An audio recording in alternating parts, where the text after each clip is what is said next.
everybody, it's Jen. I'm here to finally show you all how I make my top loading and side loading dividers for my planner. This method will work for any ring planner. I'm going to show you all how I make it for the my Gilio, which is a personal size because that's what I'm currently using. But I will show you all how I made them for my A6 as well, but I won't make them for that. This one, the A6, I used the side tabs. The monthlies right here came from Martha Plans on Etsy, and her dividers are amazing. These right here, the glitter that actually divide the sections, I made myself, and these are top loading. So there is the gap right here at the top, and you can slide the papers in and out. And for my Gilio, I made top loading ones, or I made side loading ones because they were top tabs. I originally made top loading, top tab ones, but people like, excuse me, Alexa, like Type A for Alexa, I'm telling you all, she is like seriously a magician when it comes to this stuff, because in order to make the top tabs, the top loading, you have to trim right here, and every time I trimmed right here, it made this super flimsy. So I don't know how she does it so that this is not flimsy. I threw away my other ones after I made these side loading ones, or I would show you exactly how flimsy these were.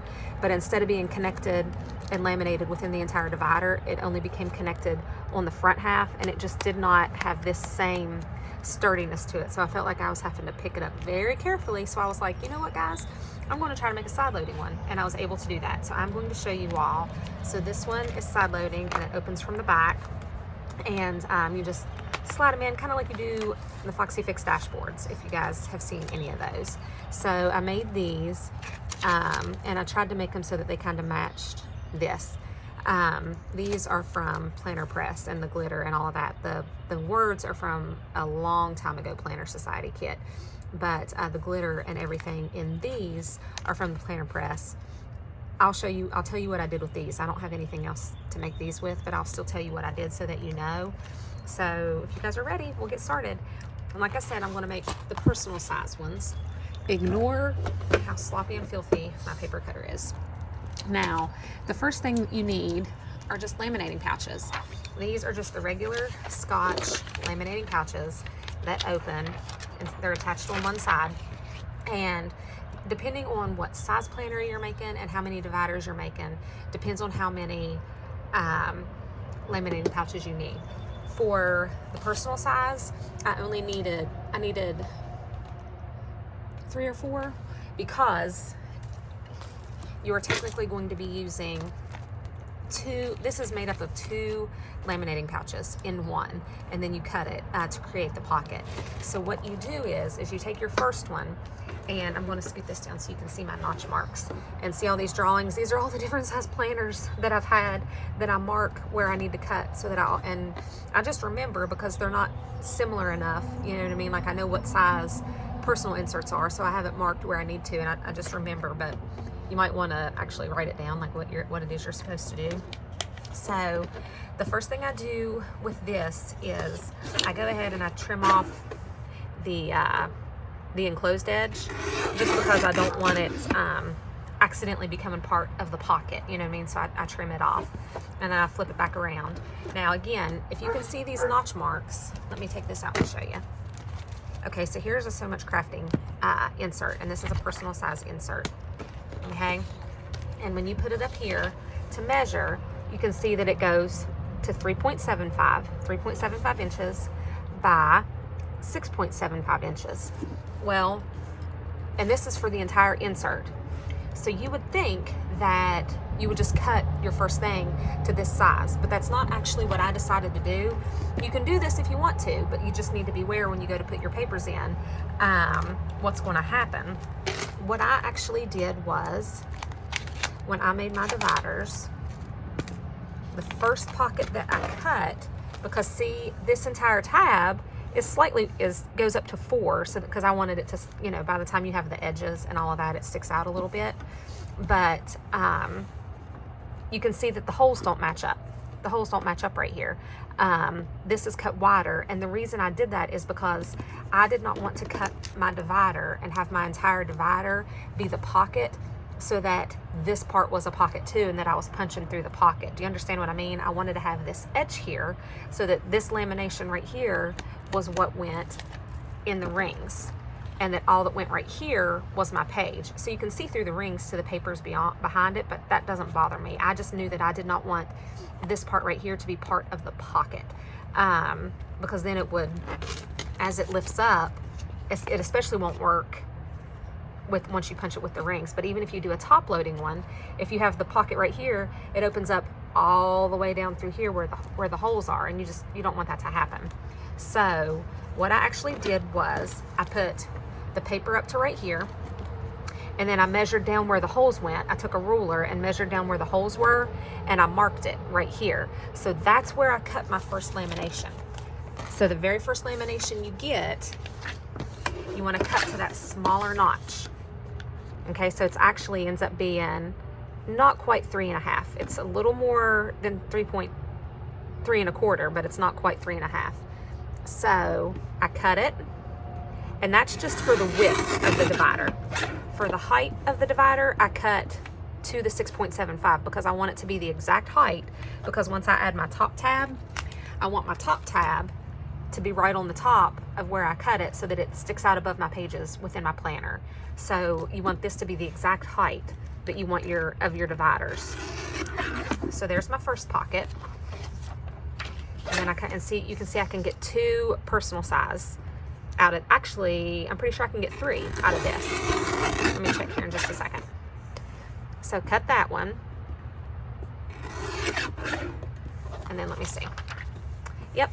So for a personal size, if you do it the way I do it, and you don't want, if you make it wider, I don't think you can get, if you make it the entire thing, I don't think you can get 3 on there.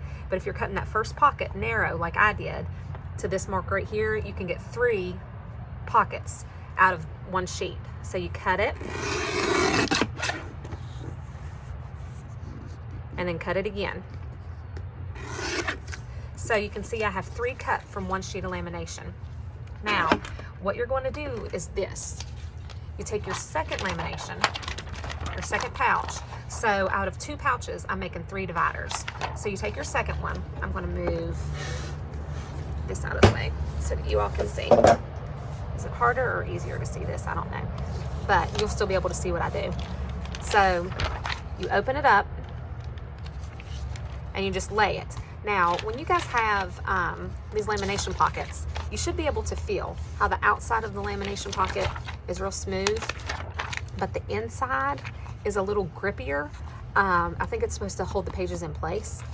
And the trick is that when you put the slicky sides together, they don't laminate. That's why the grippy side has to go in here. And this is what seals shut. Like if you were to just put this in right here, it would laminate all around it and stick together, right? Well, what you do is you take your first pocket, and see, we've cut it all around, so it's not attached anywhere anymore at any edge. And you peel it apart, just like a book, and then flip it inside out. So that now the inside right here are the slicky sides. You see how glossy it is? And the matte grippy sides are on the outside. You line it up as best as you can, and this takes a little bit of tweaking, and I am having a tough time seeing out here with this background, but you want to line it up as best as you can, and you can see it when you're inside in your own house under your own lighting. You want the edges to match up. Like, that's crucial. You know, this has to be, you can't have it like this. You can't try to laminate it like this. You know, it has to be matched up like this. So you match it up as best as you can. And so you can't laminate all 3 together. You can only laminate 2, especially if you want to have the edges for the ring punch. So you line it up, take your second one, peel it apart, flip it inside out, and if you've cut them straight, it'll line right back up. If you need to trim anything, you can. Just be sure you're not messing up your measurements too much. You know, you don't want to cut 1/2 inch off of one side. I think I flipped it the wrong way. You see, mine didn't cut.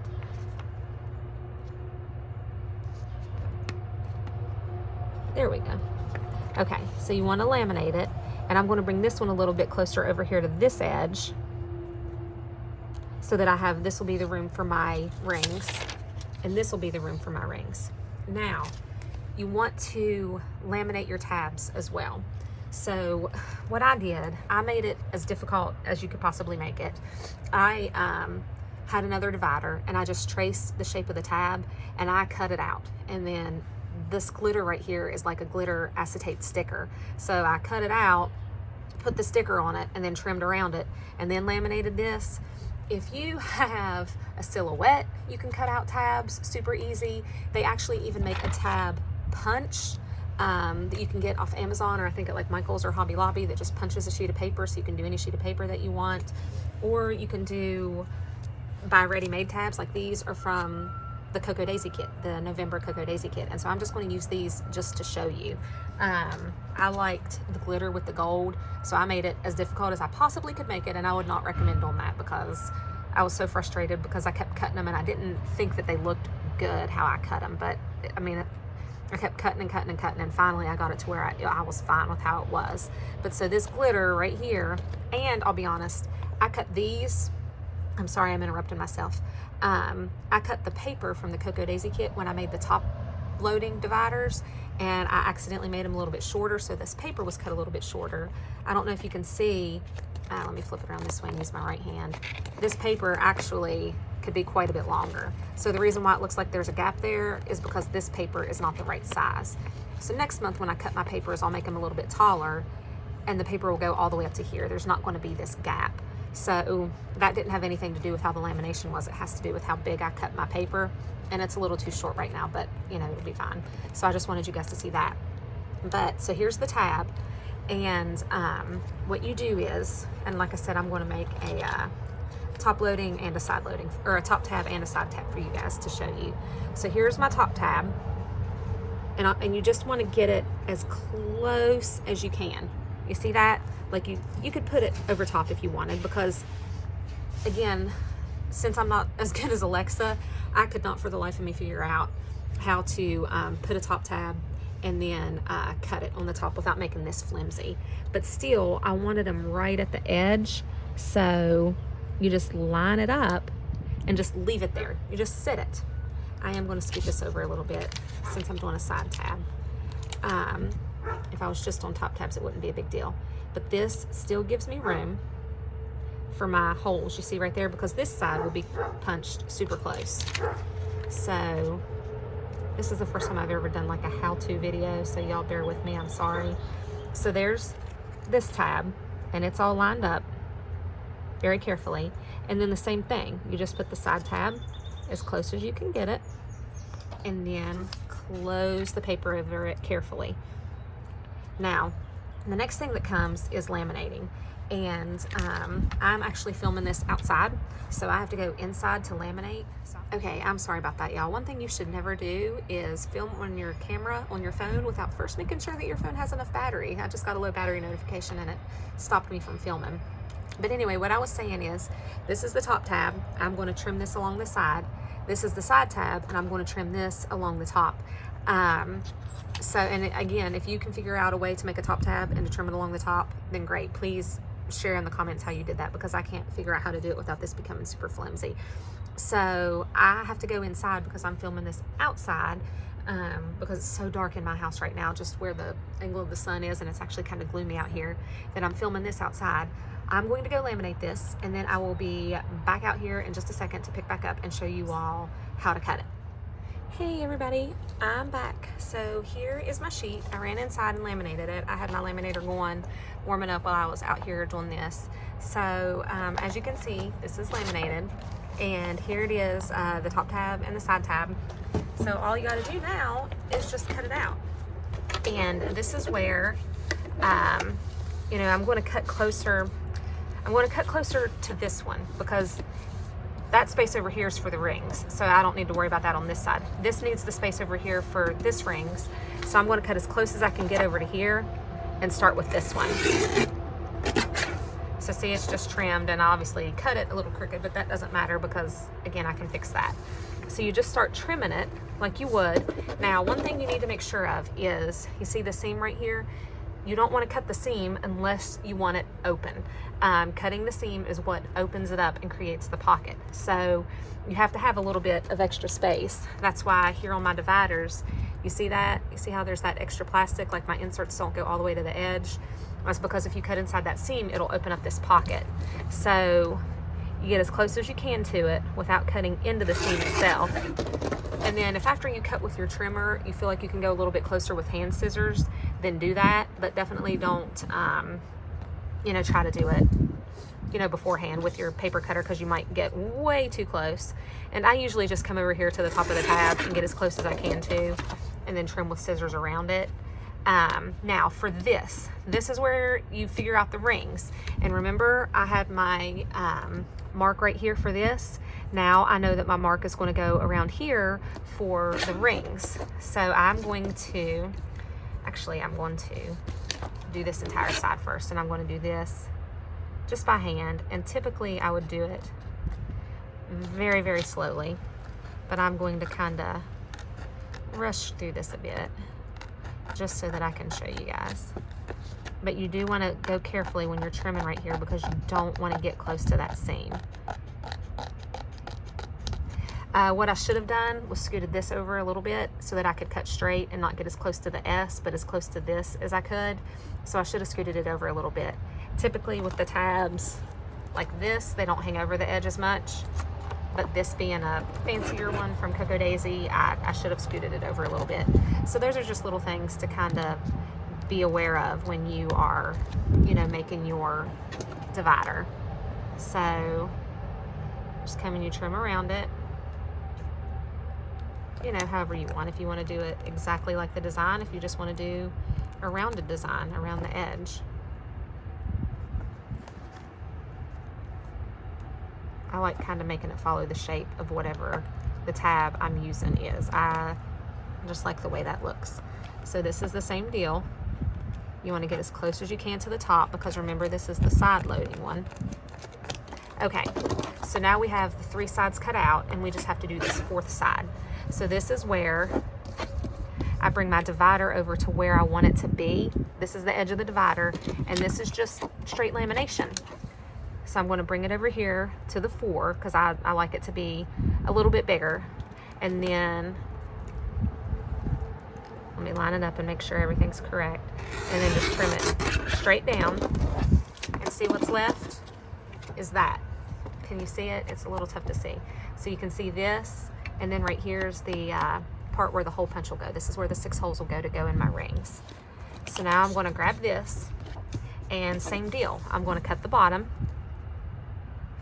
first. Now, here's the trick. Okay, I'm going to go ahead and do this. I'm going to do this. Now, obviously, I need to trim up here and around this, but I'm going to go ahead and show you guys the trick to this. Here on the top, you want to cut exactly on the seam, maybe even a smidge inside, just a smidge. You don't need to cut off this much to create it to work. You just need to cut right inside this seam. So I'm going to line the seam up right exactly with the edge of my trimmer and trim down. So see how you can see the seam on all 3 edges, but not this one? And so now, there's your pocket. And there it is. And so now all you have to do is trim around here, and then trim this as well for your rings, or for your hole punch. So I'm actually going to cheat a little bit and come over here and do this as far down as I'm brave enough to go, and then come up and trim the rest of it.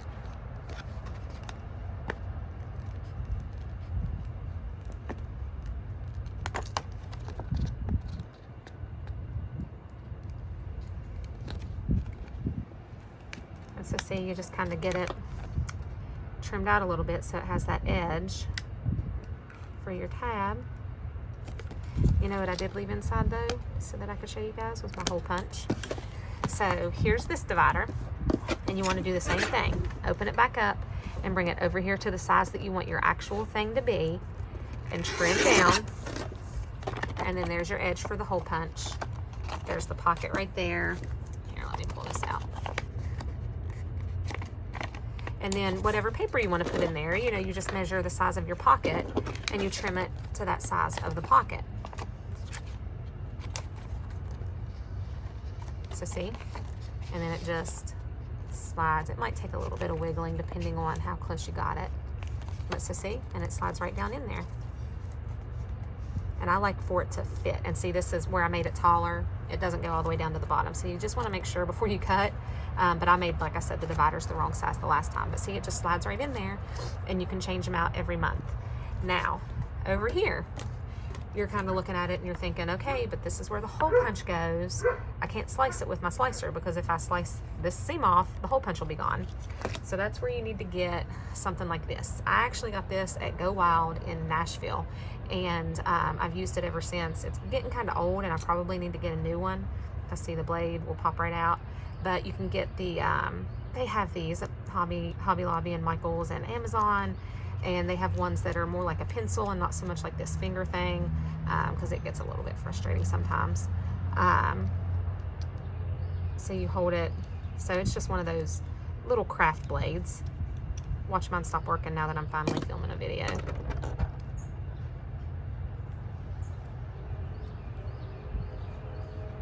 There we go, it's getting tight now.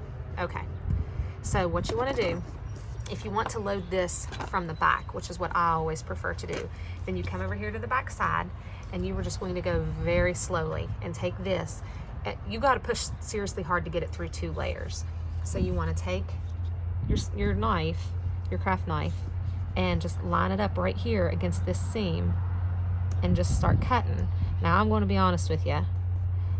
This takes me forever because I'm not good at it. I can't draw a straight line. I can't, you know, even with a ruler. So if you were to look at this, the way that I cut it, I mean, it doesn't look awful once it's finally done, but you can see up here where I didn't do a good job, and you can see that it's not crooked. But once you're looking at it from the front and the divider's in, you can't tell. So if you go a little bit crooked on this, don't beat yourself up over it, just keep going. So you just take your little sharp scalpel and slice down, and you go all the way down. I'm gonna go ahead and show you. Maybe I won't go ahead and show you. There, see, it's already starting to pull apart, and it didn't trim this at all. Like I said, you have to push pretty hard in order to get it through both layers. So just kind of, I mean, and try it with one, you know, and if you need to do it a couple of times, you know, I know we all hate to waste our craft supplies, but it's very easy to get the feel for just cutting through one layer.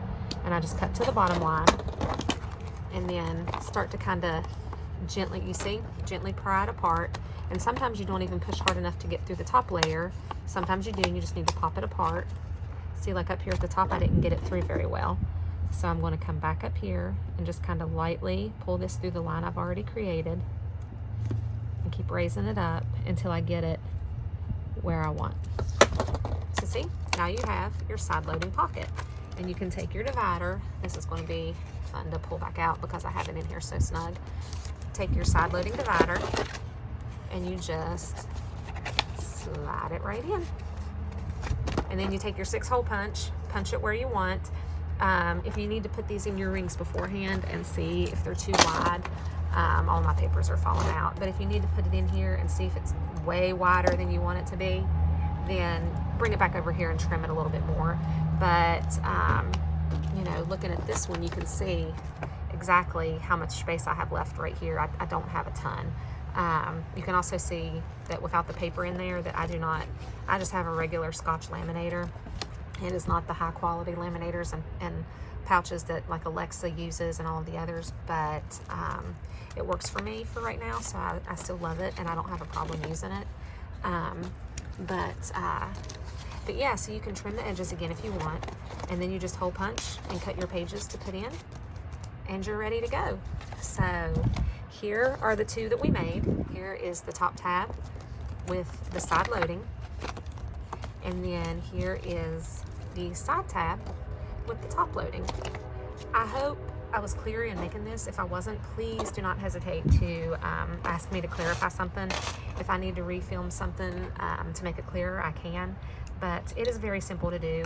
It takes a little bit of trial and error, and it takes a little bit of deciding if you want this opened up as a pocket for the rings. That's what I was trying to show you guys. If I made the entire thing a pocket, it would open up to right here, and all of this would be the pocket too. Then you'd hole punch it. Then any paper that you made to go down here would need to be hole punched, and it would need to be lined up. I just wanted to be able to slide my paper in and the holes to be the holes. So that's why I decided to do it that way. So you just need to measure up top and mark it. But yeah, so I'm excited to use these. I had already made all my dividers, but now these are so cute. I think I'm gonna have to use these next month as well. But like I said, if you guys have any questions, do not hesitate to ask. And thank you all for watching. I'll talk to you later. Bye.